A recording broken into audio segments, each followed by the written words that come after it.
মা তুমি কিভাবে বলো আমাকে একটা 15 বছর বয়সী মেয়েকে বিয়ে করতে?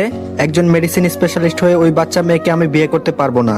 মা বলল চুপ কর ইজান, তোর বাবা যেহেতু বিয়েটা ঠিক করেছে তোর বাবাকে বল। আর মেয়েটা খুব সুন্দর, একেবারে মায়াবী চেহারা তার। আমি বললাম মায়াবী হোক, আমি বিয়ে করব না। মা বলল বেশি কথা বলিস না ইজান, খুব ভালো লক্ষ্মী মেয়ে একটা, তোর বাবার বন্ধু নাহিদ সাহেবের মেয়ে, তিনি মারা গিয়েছেন 2 মাস হলো। রুবিনা খাতুন মেয়েকে এত তাড়াতাড়ি বিয়ে দিতে চাননি এখন, কিন্তু গ্রামের কিছু বাজে ছেলে মেয়েটাকে খুব জ্বালাচ্ছে। দয়া করে রাজি হয়ে যা বাবা, তোর বাবা কেমন মানুষ তুই তো জানিস। তারপরও সে একবার স্ট্রোক করেছে, এখন যদি তুই বিয়ে করবি না কথাটা শুনে আবার কিছু হয়ে যায়, পাগলামো করিস না ইজান। মায়ের কথা শুনে ইজান কিছুটা নত হলো। ইজান শেখ বাবা মায়ের বড় সন্তান, তার একটি ছোট বোনও আছে ইজনিয়া শেখ, আপাতত মেডিকেল পড়ছে। ভাইয়ের মতো ডাক্তার হওয়ার ইচ্ছে আছে তার। ইজান পেশায় একজন ডাক্তার, মেডিসিন বিশেষজ্ঞ। ইজানের বাবা হুমায়ুন শেখ সরকারি চাকরিজীবী ছিলেন, তিনি মূলত একজন সেনাবাহিনীর উচ্চপদস্থ কর্মকর্তা ছিলেন।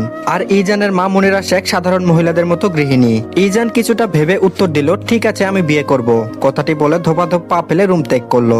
মনিরা বেগম হাসছেন, এই হাসি যেন তৃপ্তিময়। প্রায় 3 ঘন্টা পর ইজান এবং তার পরিবার গ্রামে এসে পৌঁছালো। গ্রামেই তার বিয়ে হবে। বিয়েটা সাধারণভাবেই হবে, কারণ হুমায়ুন শেখ চান না এত বড় করে বিয়ে হোক। এমনিতেও তার বন্ধুর কোন রকম সংসার ছিল, এখন সেও নেই।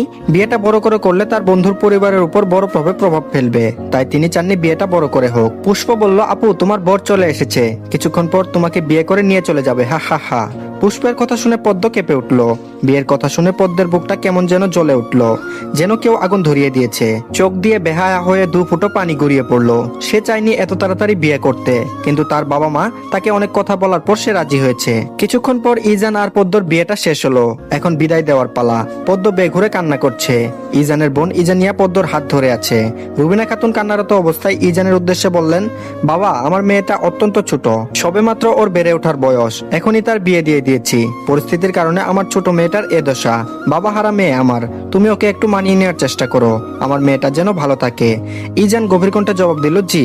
অতঃপর পদ্মকে গাড়িতে উঠিয়ে তারা আবার ঢাকার উদ্দেশ্যে রওনা হলো। গাড়িতেও পদ্ম কান্না করছে। পদ্মের এক পাশে ইজান এবং আরেক পাশে ইজানিয়া। পদ্ম কান্না থামিয়ে একবার ইজান এবং আরেকবার ইজানিয়ার দিকে তাকালো। ইজান বিষয়টা খেয়াল করলো, কিন্তু কোনো ভ্রুক্ষেপ করলো না। হঠাৎ ইজানিয়া বলে উঠলো, কিছু বলবে ভাবি? পদ্ম খুব ইতস্তত ভাবে বলল, আপু আমি একটু পানি খাবো। ইজানিয়া শুনে তাড়াতাড়ি পদ্মকে পানি দিল। পদ্ম ঢকঢক করে পানি 1 বোতল খেয়ে ফেললো। পদ্ম পানির বোতল ইজানিয়াকে দিয়ে ইজানের দিকে তাকালো। ইজানের দৃষ্টি মোবাইলের দিকে। মোবাইলের আলো ইজানের মুখে পড়েছে। পদ্ম মনে মনে ভাবলো, এত সুন্দর পুরুষ তাকে বিয়ে করলো, কি সুন্দর চেহারা, গালে চাপদাড়ি, চোখে চশমা। পদ্মের মনে হলো এ যেন এক সুদর্শন পুরুষ। পদ্মকে এভাবে চেয়ে থাকতে দেখে ইজানিয়া পদ্মের কানে কানে ফিসফিস করে বলল, ভাইয়াকে কি বেশি পছন্দ হয়েছে নাকি? এখন এত বেশি দেখো না, একেবারে বাসর ঘরে দেখো মন ভরে। ইজানিয়ার কথা শুনে পদ্ম তৎক্ষণাৎ চোখ নামিয়ে